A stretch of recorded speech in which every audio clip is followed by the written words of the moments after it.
అప్పులు ఈ అంశం చుట్టూ ఏపీ రాజకీయం రగులుతోంది. కొంచెం ఆర్థిక సాయం కావాలి. అప్పించమని ఏమన్నా చూడు. ఇంట్రెస్ట్ ఎంతైనా పర్లేదు, మనం కట్టం కదా. అంటే అప్పుల మీద కూటమి ప్రభుత్వం మీద వైసీపీ ఎదురు దాడికి దిగింది.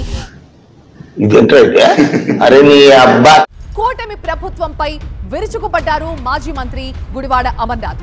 ఈ పొద్దు ఈ కుర్చీలో కూర్చోడానికి ఒక్క మగోడు లేడా?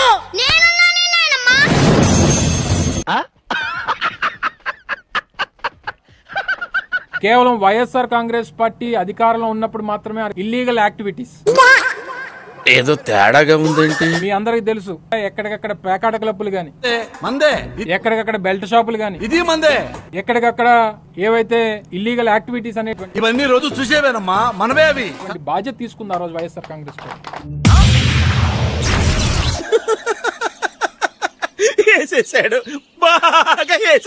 కాదని చెప్పి ఎవరన్నా చెప్పాను. ప్రజలను నమ్మించి కూటమి పార్టీలు మోసం చేశాయన్నారు. సూపర్ 6 పేరుతో అన్ని వర్గాల్ని మోసం చేసి అధికారంలోకి వచ్చిన కూటమి. మన దగ్గర గుడ్ సెటేషన్లు కూడా ఉన్నాయండి. నీకు స్పాట్ నేను ఎడతాగా. హలో అండి, అందరు బాగుంటారా? మీరందరూ బాగానే ఉంటారులే. నీతో సూపర్ 6 గురించి చెప్తా ఉండవే. ఏంది నేను చెప్పనా? సూపర్ 6 ఏమిటది?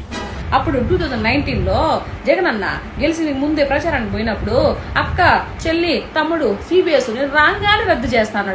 చేసినాడా? అన్న, గత జన్మలో చేసిన పాపాలు ఈ జన్మలో తగులుతాయంటారు కాదన్నా. ఏ జన్మలో ఆ జన్మలోదే, ఎప్పుడు తప్పుడే. తప్పు చేయబట్టే కదా మేము 11 సీట్లకు వచ్చాం. దేవుడు లేడరా? నీకేమన్నా తెలిసినా? పోలవరం కంప్లీట్ చేసినాడా? ప్రత్యేక హోదా చేసినాడా? తొక్కలది ఏం చెప్పారండి? ఇలాంటివి 1,00,000 చెబుతా.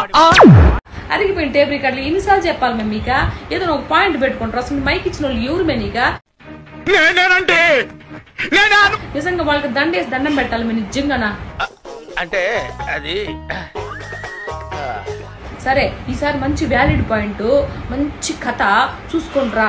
ఇప్పుడు నన్ను ఏం చేయమంటావు? వాళ్ళు ఎవరిదైనా ఇలాంటి తుసుపుసు కథలు చెప్తే నాలాంటి వాళ్ళు బెడ్స్ కొట్టేస్తారు. నీకు దండం అమ్మా, నువ్వెక్కడ దొరికావే నాకు. సరే, డిన్నర్ చేసినావా? లంచ్ చేసినావా? ఎందుకయ్యా అవన్నీ? నీ పని నువ్వు చూసుకో. 7 నెలల్లోనే 1,12,000 కోట్లు అప్పు చేసింది అంటున్నారు. నేను నమ్మను.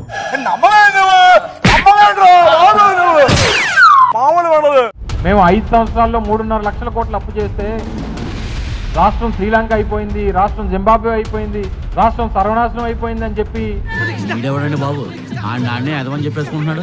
ఆయన గురించి ఆయన తెలిసినంత మనకు తెలియదు కదండి. గగ్గోలు పెట్టినటువంటి రాష్ట్ర ముఖ్యమంత్రి ప్రతిపక్ష నాయకుడిగా నాకు అర్థం కాలేదు సార్. గగ్గోలు పెట్టినటువంటి రాష్ట్ర ముఖ్యమంత్రి ప్రతిపక్ష నాయకుడిగా మహానుభావులు మాట్లాడే మాటలు అస్సలు అర్థం చేసుకోలేవు.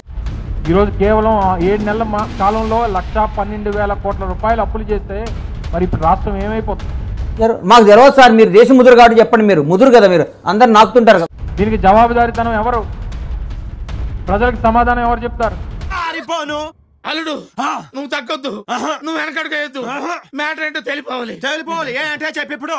ఆ రోజు జగన్మోహన్ రెడ్డి గారు ఇవే వెల్ఫేర్ స్కీమ్స్ పంచుతా ఉంటే జగన్మోహన్ రెడ్డి గారు ఏమైనా సొంత డబ్బులు పంచుతున్నాడా? జగన్మోహన్ రెడ్డి గారు జేబులో డబ్బులు పంచుతున్నాడా? జగన్మోహన్ రెడ్డి గారు వ్యాపారాల నుంచి పంచుతున్నాడా? జనం డబ్బే కదా జనంకి ఇస్తున్నాడు అని చెప్పి మాట్లాడారు కదా. నేను ఎక్కడుంటే నువ్వు అక్కడ చూస్తావేంటి? మీరు నాకు అంత కనిపిస్తున్నారు సార్. ఇంత బబుల్ గమ్ లో ఇంత పొడుగున్నట్టు నాలో ఎంతో ఉంది. నువ్వు కొంత చూసావు. మరి ఇప్పుడు కూడా మేము ప్రజలకు ఇమ్మంటుంది ఆ జనం డబ్బే ఇమ్మంటున్నారు. చంద్రబాబు నాయుడు గారు హెరిటేజ్ డబ్బులు కాదు. నాకు రెస్పెక్ట్ కావాలి. రేయ్, అన్నేదో కొత్త బ్రాండ్ అడుగుతున్నాడు చూడండి రా బ్రదర్. రానున్నటువంటి సంవత్సరంలో జగన్మోహన్ రెడ్డి గారి నేతృత్వంలో అన్ని జిల్లాల్లో కూడా వారానికి ఒక జిల్లా చొప్పున 26 జిల్లాల పర్యటనలు కూడా జగన్మోహన్ రెడ్డి గారి పర్యటన ఉండబోతా ఉన్నాయి. అడుగు తింటానికా?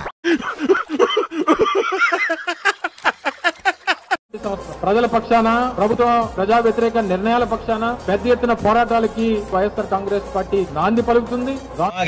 మీరు అపార్థం చేసుకుంటున్నారు. మాకంత పొజిషన్ లేదండి బాబు. రానున్నటువంటి కాలంలో ప్రజల మద్దతు మరింత కూడగట్టుకుని ప్రజల పక్షాన నిలబడి పోరాటం చేసేటువంటి దానికి తప్పకుండా ప్రజల పక్షాన పోరాటం చేస్తుంది వైఎస్ఆర్ కాంగ్రెస్ పార్టీ.